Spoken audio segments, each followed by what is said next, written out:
time, Ungle. The game has begun. Let's jump into this map and see, can TaeJa bring it back to a tie, or will Life take a huge lead? Down here in the bottom left of Nimbus, he needs to win this game to equalize the series. Make some noise for Liquid TaeJa.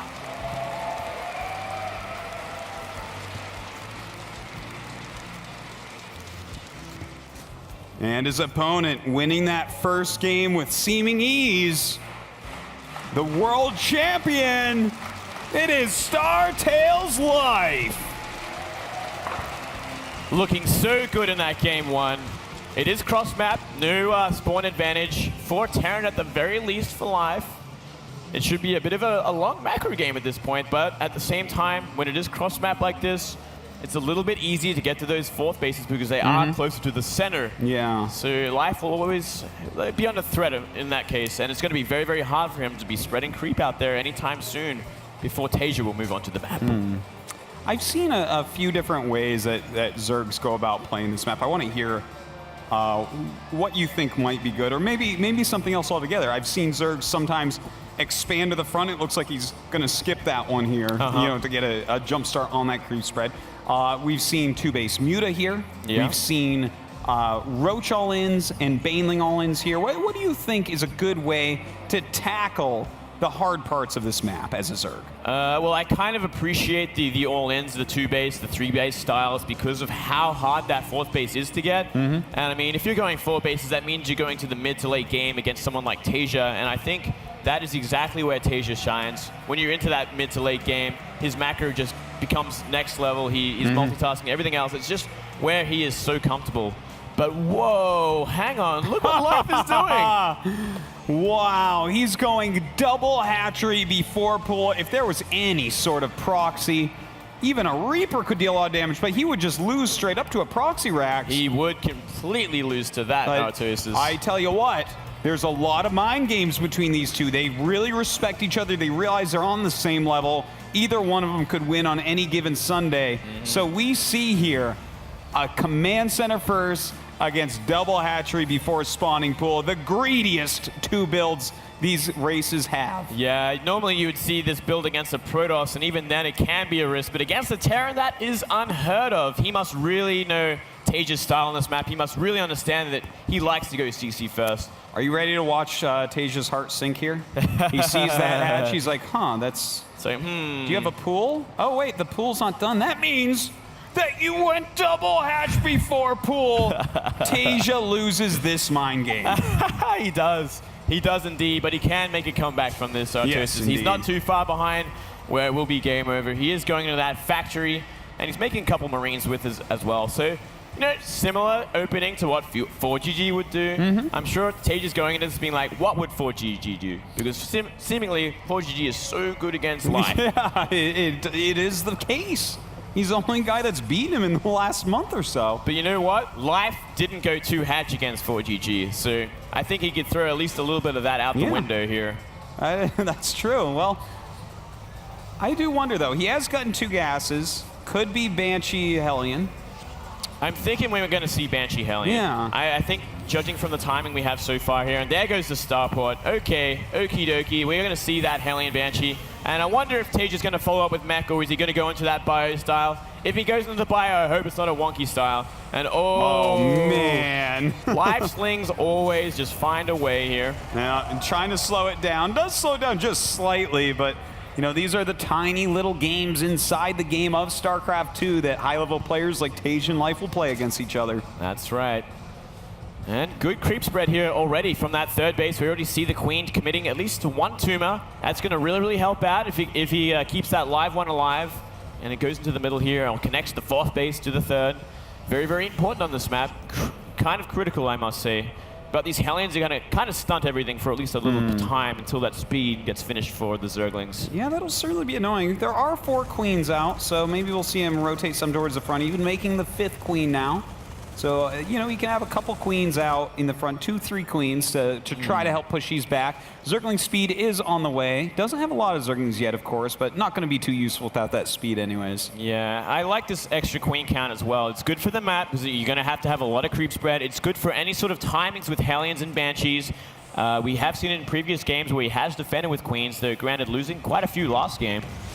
And yeah, it's a nice way to defend without spending much gas, which is pretty important in the early times because you want to be getting upgrades, you want to be getting to lair, into those muters and whatnot. Well, he did start his Evos, so he definitely wants to get in those upgrades. But we have the engineering bays being started from TaeJa as well. You realize his last game, everything for his bio was too slow. He's already got stim going like 3 minutes earlier than the game before. He's already got his double E-bays up, so he should take just a tiny upgrade advantage or parity at least. Looking much better this game for TaeJa. Looking way better. And look at this little Evo Chamber Sim City here. Just going to help out against these Hellion run-bys, which is very, very common on this map as well. And Queen's in position as well. It looks like we are seeing that Banshee go into the pocket natural here. Might be able to do a little bit of damage. Does have Cloak, actually, so he's going to have to wait until that Spore is finished. Yeah, that's very annoying indeed. Already losing quite a few drones. 3 going down, 4 going down now.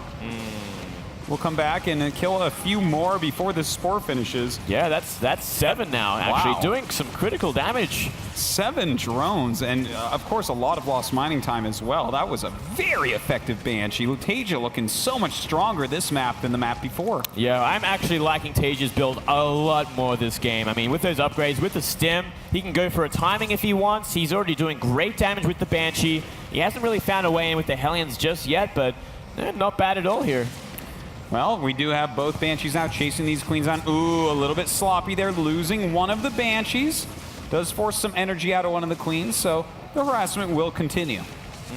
It looks like we might see that last Banshee go down. And here comes the Hellion run-by. Going to try up the ramp, but there's already Zerglings waiting.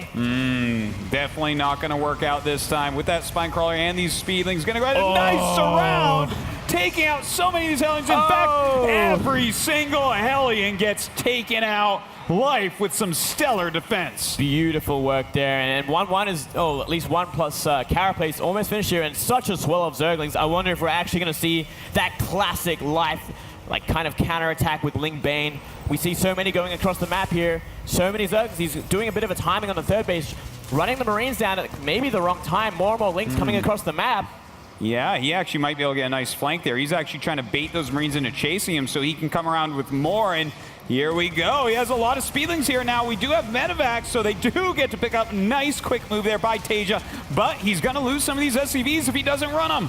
Yeah, forcing the run-up. So doing a nice little bit of eco damage there while he's taking a 4th base as well. Hasn't committed to any banelings because he might have actually forgotten the baneling nest, as we see just about finished now. But at the same time, Spire going down, so Life going to transition into that Mutiling Bane style, which he is so very good at, and applying some decent pressure as well. Definitely one of the very best in the world, controlling Mutiling Bane. No questions there, Moonglade, but he's actually taking the 4th, and we don't quite have creep spread up there yet, so I'm a little bit nervous if behind this push, or behind this drop rather, from TaeJa, we see a strong push towards that 4th. Yeah, I think you might be right there. Nice reaction with the Zerglings though, getting in position, and good 2 Spore Crawlers. Very, very critical there. He would have been out of position for sure for these this bio coming towards the 4th base.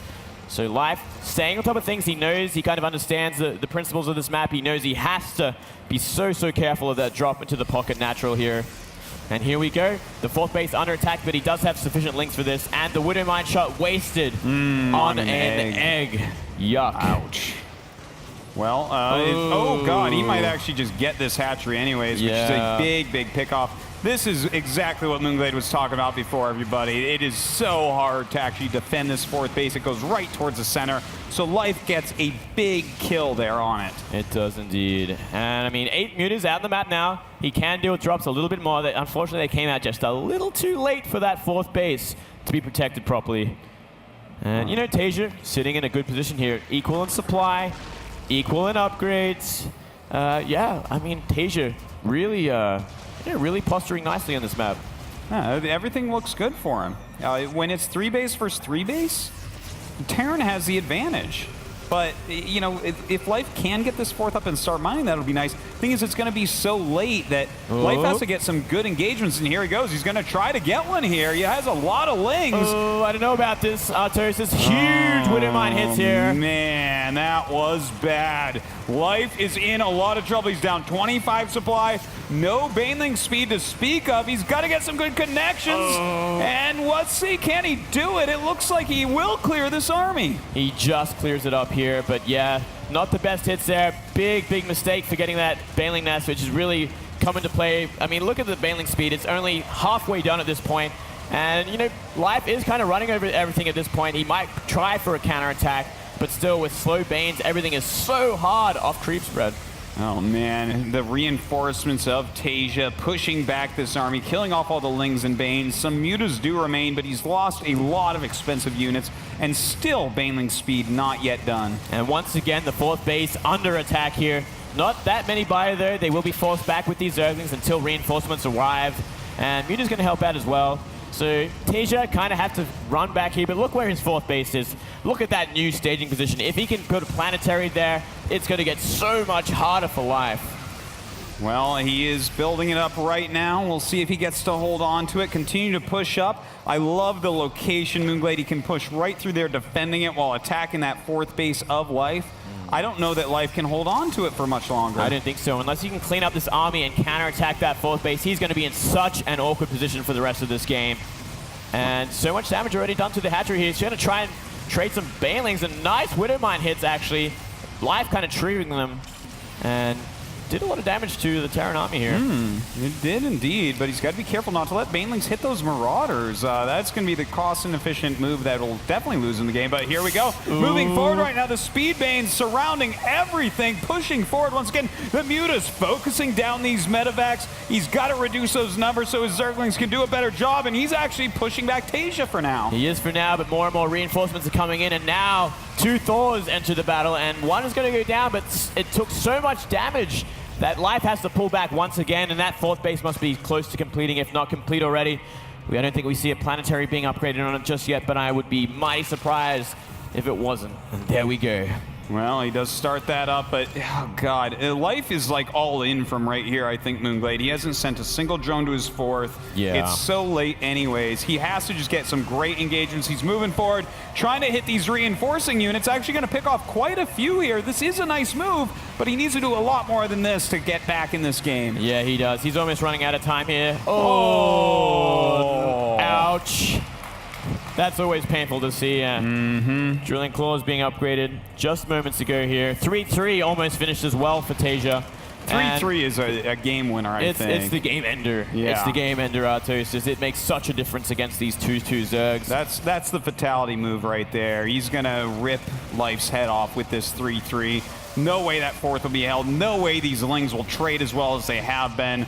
TaeJa playing an absolutely masterful game here on Nimbus. Yeah, and, you know, it really came all down to that 4th base. It put Life in such an awkward position that he had to counterattack, had to apply pressure and try and kill TaeJa at an awkward timing, but just not finding it. And TaeJa now up a base with a planetary on that 4th, and 3-3 finishing, and Drilling Claws. Everything else is just horrible for Life here.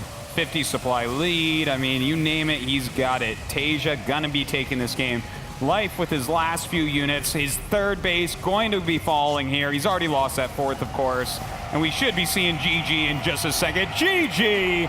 TaeJa ties up the series 1-1. Extremely well played. Much more standard sort of TaeJa style there. Opening up with a nice Hellion Banshee and then going straight into Bio like he should have done perhaps in game 1. This series already one to remember for the ages. Guys, get out there on your social medias. Let your friends know. Let your enemies know that this is going on. It is the DreamHack Winter 2014. The last DreamHack of this year. A fantastic year of games. The best year of StarCraft yet, Moonglade. I have to agree with you completely, Artosis, and yeah, this is definitely already a series to remember, and I think it's only going to get better. Well, 1-1, and here's the thing, too. These games are good, but they're very one-sided. Life crushed TaeJa in game 1. TaeJa came back, crushed Life in game 2.